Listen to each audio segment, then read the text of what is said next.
Halo pemirsa, kembali jumpa dengan saya Setiawan Tiratara dan Iwan Tubi Milioner. Dan dengan Sekolah Finansial kita akan berbincang-bincang tentang pengelolaan keuangan untuk pelajar dan mahasiswa bersama Mbak Eki selaku CEO dari Sekolah Finansial, ya Mbak ya.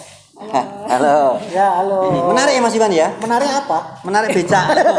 Menarik materinya. Iya, ini. Karena ini kaum pelajar, kaum mahasiswa itu kadang nggak paham tentang kelola keuangan. Jadi mereka itu kadang dikirimi sekian, habis malah kadang kurang. Nah, ini gimana Mbak? Apa yang perlu diketahui nih? Monggo Mbak. Ini menarik nih. Ini kalau bahas tentang dunia pelajar dan mahasiswa ini dunia yang sebenarnya sangat luas sekali ya. Jadi ibarat kita menempuh pendidikan dari sekolah yang wajib sampai akhirnya ke mahasiswa. Ada semacam gap di situ. Nah, ini yang terjadi waktu dulu saya kuliah dulu awal SMA begitu ke mahasiswa yang tadinya mungkin mengharap ada uang jajan dari ini ternyata di mahasiswa kita udah harus bisa ngatur sendiri. Terutama buat teman-teman yang ternyata kuliahnya nggak di tempat asal, jadi akhirnya mereka harus ngekos merantau dan Oke. Nah itu biasanya apa aja Mbak? Mereka yang istilahnya mungkin ada kesalahan-kesalahan tertentu dalam mengelola keuangan sehingga jadi minus gitu loh, sudah dikirim orang tua minus. Selain faktor memang dari orang tua kurang kadang-kala ya. Itu apa ini Mbak? Rata-rata yang terjadi itu? Iya, sebenarnya yang paling penting adalah kayaknya itu susah banget buat nabung gitu. Nah itu ya. Iya.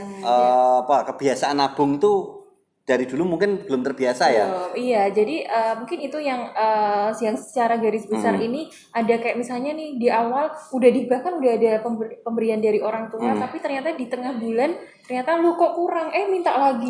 Itu yang sering terjadi. Jadi waktu saya juga ngajar kan, ngajar mahasiswa juga, dan kadang itu malah di sela mereka kuliah udah selesai, tiba-tiba ada curhatan. Jadi kayak ibarat sebenarnya curhatannya nggak bisa beli buku karena alasannya ini. Nah ternyata alasannya sih uangnya kurang. Nah begitu saya lihat sorenya ketemu di suatu outlet di mall. Ya itu berarti kan sebenarnya bukan karena uangnya ya, sebenarnya tinggal kita tuh sebenarnya mau pakai uangnya itu untuk keperluan apa, yang penting atau yang mendesak, atau mungkin ternyata malah yang nggak penting dan nggak mendesak gitu. Karena uang fleksibel ya Mbak. Itu mungkin mahasiswa itu dia kalau mau beli bukunya belinya per lembar. Gitu ya. Jadi seperlunya ya. Atau memang ya itu rata-rata nggak bisa bedain antara kebutuhan sama keinginan. Terus istilahnya uang seberapapun itu kan tergantung gaya hidup. Ya Mbak ya. Pintar-pintar milihnya itu. Tapi memang uang ini nakal. Nggak bisa diatur. Tapi jangan salahkan uangnya Mas. Salahkan uangnya. Yang megang uangnya. Ya itu sebenarnya kan pada akhirnya kalau di dunia perkuliahan itu kan sebenarnya kebutuhan itu bisa-bisa ya fotokopi ternyata ada lagi besoknya kemarin kayaknya udah habis banyak ininya, dan jangan salahkan itu semua apalagi nyalain dosen gitu. Kenapa ini kalau dosen bawaannya suruh beli buku, kadang itu ada semacam yang akhirnya kesalahan itu dilimpahkan ke orang lain, akhirnya nyalain pendidikannya. Enggak, itu jangan sampai salahkan keadaan sekitar. Tapi bagaimana dengan uang berapapun kita harus bisa ngelolanya dengan bijak. Bukan seberapa banyak uang loh ya, tapi seberapa mampu kita ngelolanya uang dengan bijak gitu ya. 1 juta mau 5 juta itu sama aja gitu. Nah hal yang unik itu kadang terjadinya sebenarnya di lifestyle, lifestyle. Beberapa kali itu saya sempat ada semacam report analisis dari mahasiswa beberapa klien gitu, yang kebetulan klien itu mahasiswa Mas. Nah, mahasiswa yang tapi memang mereka sudah punya bisnis online gitu akhirnya minta bantuan untuk ini bener nggak sih laporan keuangan saya sehat apa enggak. Nah di situ sebenarnya ketahuan bahwa ternyata bisa aja dia nabung gitu, cuma lifestyle-nya ini bener-bener nggak kebentur gitu ya. Artinya lifestyle-nya tetap tinggi. Nah akhirnya tinggal ada 2 pilihan. Yang pertama mau menghemat gitu, yang kedua atau ya tetap aja kayak gitu tapi penghasilannya otomatis ditambah gitu. Jadi, kan sebenarnya udah tinggal 2 dulu waktu penghasilannya masih biasa-biasa saja, minumnya kopi hitam. Gitu agak meningkat lifestyle jadi black coffee. Black coffee. Bahasa Inggris jadi lebih mahal. Iya, benar sih. Padahal sebenarnya sama aja. Benar. Ya lifestyle sih pada akhirnya. Oke. Terus kalau seperti itu tuh berarti untuk pengenalan pengelolaan keuangan tuh mulai usia berapa gambaran minimal dikenalkan menabung. Kalau menurut Ya. Mbak Eki itu sekitar berapa itu? Apa sejak kecil memang dari Iya, TK? sejak dini ya, sejak dini Iya. ya. Dini ini luas nih. Kalau dini umur berapa itu ya? Nggak tahu itu. Nah, itu nggak tahu tuh. Dini di mana? Dini udah nikah, pernikahan dini itu ada. Iya iya. Iya. Oke. Ya kalau bisa sih dari umur yang Mulai paham gitu ya. yang udah kayak ibarat nih waktu masih belum sekolah itu Iya. harusnya bisa. Cuma sekarang apa yang terjadi saat kita sudah mengenyam pendidikan ya, misalnya SD, SMP, SMA gitu ataupun yang kuliah gitu, ya udah nggak ada alasan apapun untuk terus belajar, Iya. menggali informasi karena Iya. sekarang keuangan udah nggak tabu lagi ya Mas. Iya, iya, iya. Dulu kan bahas keuangan, kamu kenapa kok ini bahas Kayak matre gitu ya misalnya dikit-dikit dihitung-hitung.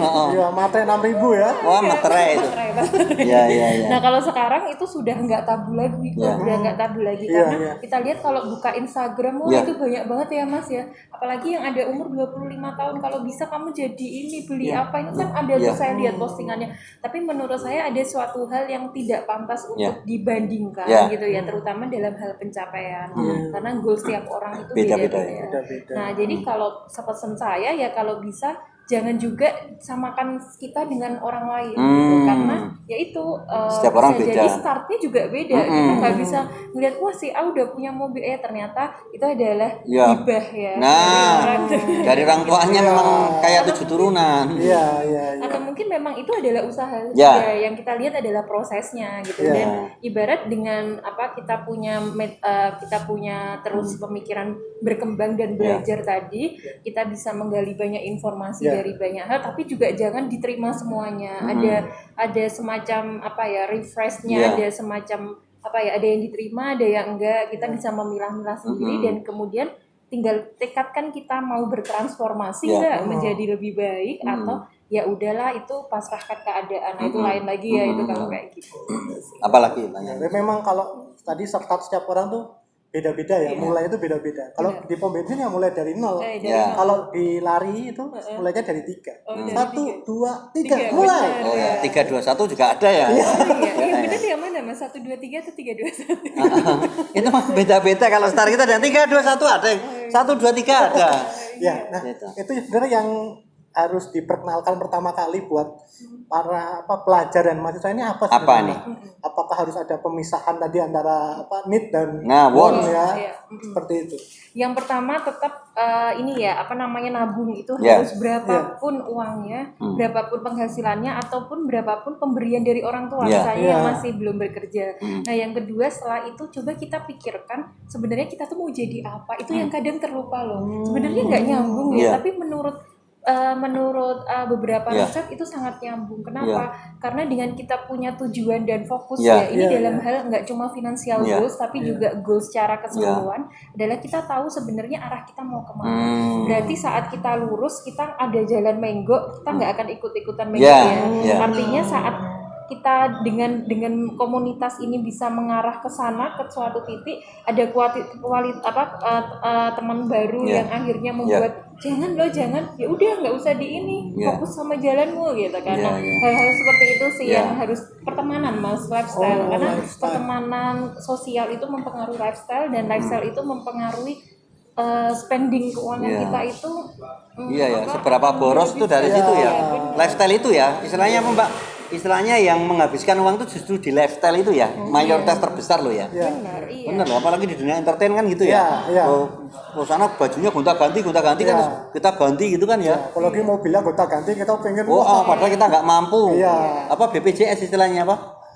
Istilahnya budget pas-pasan tapi jiwanya sosialita. Jadi kan makso banget kan seringnya gitu kan. Pokoknya biar dilihat keren. Nah, hal-hal kayak gitu nih. Saya pernah tuh dapat klien yang kebetulan tuh beliau itu ini ya masih sekolah gitu. Sekolah udah S2 S3 gitu, cuma memang sudah bekerja. Nah, kemudian dia cerita bahwa saya habis beli blazer loh, Mbak gitu. Loh, blazer harganya berapa? Nah, setelah dilihat harganya hampir 5 juta loh. Wow. Nah, terus saya tanya itu, loh emang blazernya mau buat apa? Mau buat satu acara cuma satu kali. Nah, kemudian saya tanya apakah blazer itu kamu pakai untuk kedua, ketiga atau tiap minggu? Enggak, cuma sekali aja. Terus pertanyaannya kan ngapain beli? Padahal ada minjem bisa loh. Ada persewaan sewa aja sewa kalau cuma sekali sewa aja udah itu. Nah hal-hal gitu sih Mas akhirnya kemudian bilangnya gengsi kok Mbak, masa beli Mbak nanti ketahuan loh. Kan emang kita nggak akan tahu kan itu mau pinjem mau siapapun nggak akan tahu detailnya. Iya. Sama halnya merek juga kan, kita nge-brand dengan merek tertentu ya itu akhirnya kembali lagi lifestyle kita mau pilih yang mana gitu. Bahkan kata-kata yang benar tuh katakanlah kalau kita itu masih mengandalkan merek, berarti kita nggak percaya diri, Mbak ya. Kalau percaya diri kan orang merek kok enggak melihat orang ini orangnya berisi, orangnya smart, orangnya punya kita bikin kelas. merek sendiri kali ya. Iya, malah bisa bikin brand sendiri ya. Kita lihat kayak Raffi Ahmad, dia tuh Raffi Ahmad atau siapapun. So kita buat lah mereknya sendiri. Wah, brandnya sendiri. Nanti jomblo itu.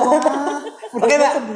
Sebagai kesimpulan ini Mbak, dari perbincangan kita yang pengen disampaikan tentang bagaimana mengelola keuangan untuk pelajar dan mahasiswa. Intisarinya apa yang pengen jenengan sampaikan, monggo. Oke. Yang penting buat teman-teman semuanya jangan jangan mungkin mengeluh dengan keadaan kalau dengan ada misalnya suatu hal yang kurang dan kita nggak bisa bandingin dengan orang lain gitu. Karena kita punya tujuan keuangan sendiri-sendiri. Fokus sama tujuan kamu dimanapun berada gitu ya. Kemudian lifestyle-nya juga dijaga, tetap sederhana. Jadi kalau orang sederhana itu kadang kita kalau udah nerima duit banyak tuh nggak kaget gitu. Akan tetap ada di jalurnya gitu. Nah kemudian tingkatkan skill dimanapun berada gitu, skill yang positif loh ya gitu, dan akhirnya skill itu yang akhirnya itu adalah investasimu untuk kamu bisa cari uang lebih banyak, kadang seperti itu. Jadi itu sih buat anak-anak muda yang metode-metode kayak growth mindset, creativity, leadership itu join banyak organisasi gitu dan tetap kelola keuangan berapapun uangnya gitu ya gitu, dan jangan lupa nabung juga. Ini sih sebenarnya kreativitas itu banyak sih, jadi kreativitas kan bisa kita cari kerjaan freelance atau mungkin kita sudah punya karir, kita cari pekerjaan yang lebih sesuai dengan profesinya masing-masing, skillnya masing-masing. Matur nuwun sangat Mbak Eki yang sudah berbagi pengalaman, dan demikian tadi pemirsa untuk perbincangan kita dengan Sekolah Finansial. Kita jumpa lagi di lain kesempatan. Sampai jumpa.